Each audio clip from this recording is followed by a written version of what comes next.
Assalamualaikum warahmatullahi wabarakatuh, saudara pendengar RRI. Saya Kristianto, wartawan RRI Makassar. Saat ini saya tengah berada di posko Basarnas yang dimana malam ini tengah terus mencari jatuhnya pesawat ATR 400. Suasana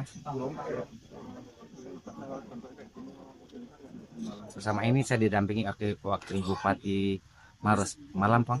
Selamat malam. Iya, bagaimana upaya dari Pemkab sendiri dalam untuk membantu tim-tim dia yang mencari itu? Ya, kami pemerintah daerah Kabupaten, selamat malam dulu. Kami pemerintah daerah Kabupaten Maros mensupport habis tim.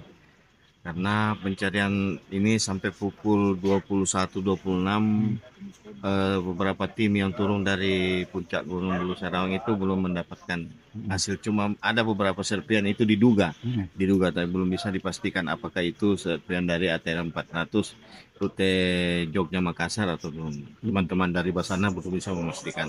Apakah benar ada dapur umum yang disiapkan oleh Pemkab Maros? Iya, kami punya dapur. Kami sudah koordinasi tadi.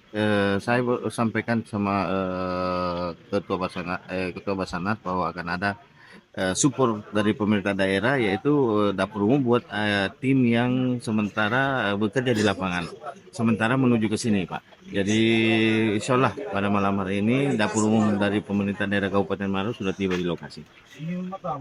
Informasi selengkapnya dapat Anda baca di portal berita kami rri.co.id dan jangan lupa untuk mendownload aplikasi RRI Digital di Play Store.